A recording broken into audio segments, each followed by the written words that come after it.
trillion microbes, including bacteria, viruses, fungi, archaea, and protozoa. 30 trillions of them are bacteria, and many of which are commensal. They help establish and maintain immune homeostasis, specifically by developing the immune system since we were born, by priming the immune system with food antigens to prevent unwanted allergic reactions, and by limiting pathogens from consuming gut resources. Sometimes healthy bacteria can also help fight tumors. However, with this massive amount of bacteria, it is not surprising that some species will work against each other and against our bodies, just like the fight you're witnessing right now. When the balance is tipped off, certain species may induce inflammation and immunosuppression, which can lead to cancer initiation and progression. Now let's take a closer look at how different bacteria can influence our health and the preventative or restorative measures we can take to stay healthy.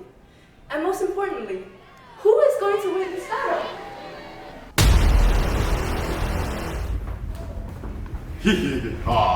I have been summoned to make this young individual suffer. I will show you what kind of power our squad has got. You humans have developed anti-cancer drugs such as gemcitabine. But don't worry, we are able to deactivate them thanks to Gemma protobacteria and its long isoform cytidine deaminase, which helps metabolize and render gemcitabine ineffective. Now we can successfully colonize the pancreas. Take that, hero squad. Now, onto the conquering of the colon. The more Fusobacterium nucleatum in our army, the quicker we fight off cancer drugs like oxaliplatin and bifluorouracil occupy this land. This is because the army is able to help colon tumors resist the drugs by inducing more autophagy, the process of recycling and reusing damaged cellular components, which protects the cancer cells from apoptosis. We also have various strategies to further sabotage the body. For example, we can produce toxic metabolites or induce inflammation and immunosuppression, so the body is more prone to develop cancer.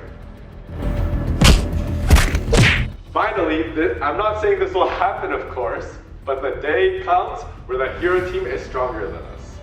There's no other choice but to sacrifice the army. If we teamed up with antibiotics, we could instantly win this battle. Although we have to wipe ourselves out, the good thing is all the heroes will be gone. Then we just let our best friend Tumor take over. Of course, we can't use this strategy yet. We have to wait until the day comes. Not so fast, villains. Introducing the heroes. Cancer is a master of deception. Tumor cells express PD-L1, which is able to bind PD-1 on T cells and inhibit T cells activation. PD-1 inhibitors like pembrolizumab have the ability to unveil the trickery, allowing T cells to attack the tumor. Our first hero, Akkermansia muciniphala, fight bravely against the lung cancer. As lung cancer cells often overexpress PD-L1 to shut down T cells, Akkermansia muciniphala improves dendritic cells' ability to present antigen to naive CD8+ cells. It also increases CD8+ T cells infiltration into lung tumors, ensuring that more activated cytotoxic T lymphocytes reach the battlefield.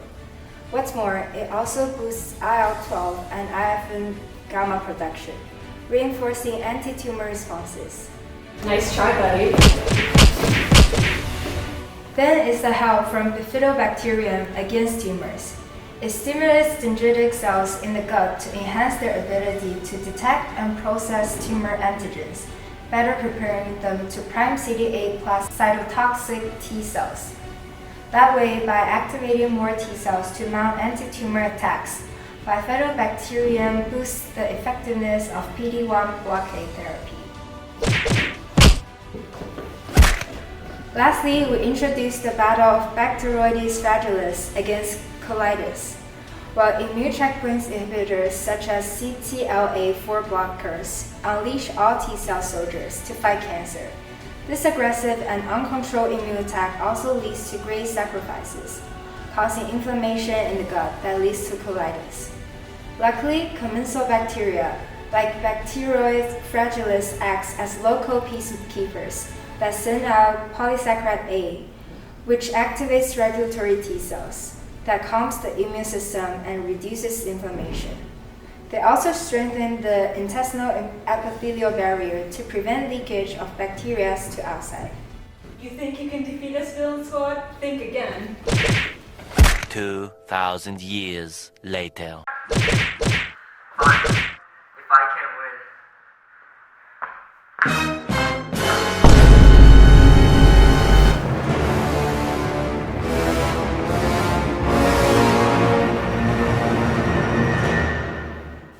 Wait, did they just use antibiotics on us? We need more help. Get on, allies! To help with cancer treatment, one strategy is to implement fecal microbial transplantation, or FMT, which is transferring the entire microbiota or a single species from a healthy donor to sick recipients to restore their microbial composition. Another two allies are the probiotics and prebiotics, because they're here to help fight this battle too. Probiotics are living microbes that can be taken with food or supplements, and they can help fight cancer. For example, lactobacillus and acidophilus probiotics, which are found to be associated with enhancement of anti-tumor immunity along with CTLA-4 treatment. Prebiotics are high-fiber food that promotes the survival of beneficial gut microbes. While they do not directly treat cancer, they can still promote anti-tumor immunity by mechanisms of the beneficial microbes. Consumption of foods such as high-fiber rich vegetables is linked to decreased incidence of colorectal adenomas. And lastly, non-dietary interventions like exercise and sleep can also help regulate the gut microbiota and ultimately promote anti-tumor immunity. Before we help the heroes, we have to proceed with caution with these allies, as improper implementation may lead to detrimental effects. The future of microbiome-based cancer therapy comes with its own set of challenges. Some probiotics have actually caused infections in immunocompromised patients. If we are going to use these therapies for cancer patients, we need to understand the mechanisms of each species and test for potential risks. This would mean clinical trials, safety testing, and an investigational new drug, or called IND for short application, as required by the FDA before they can be used in patients. Looking ahead, scientists are working on developing faster and cheaper ways to diagnose gut imbalances. This could help doctors personalize treatment for patients based on their microbiome. Finally, regulatory guidelines need to catch up with this science. Right now, there is a gray area between probiotics as supplements and probiotics as medicine. If we want microbiome-based therapies to become a standard part of cancer treatment, we need clear rules to make sure they are both safe and effective. The battle isn't over yet, but with the right tools and strategies, we can make sure the heroes of the gut win their battles.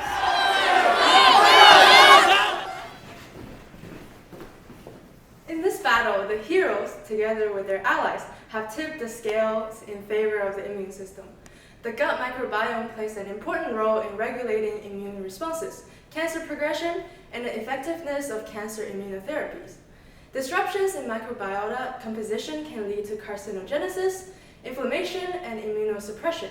However, like we have seen, with the help of the heroes like Bifidobacterium, Akkermansia municipala, and Bacteroides fragilis, immune responses and the efficacy of immunotherapies such as PD-1 blockade can be enhanced.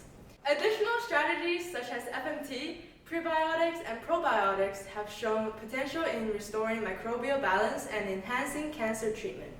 By understanding how the gut microbiome interacts with the immune system, we can develop personalized cancer treatments and enhance the effectiveness of current therapies. Now, let's continue the fight.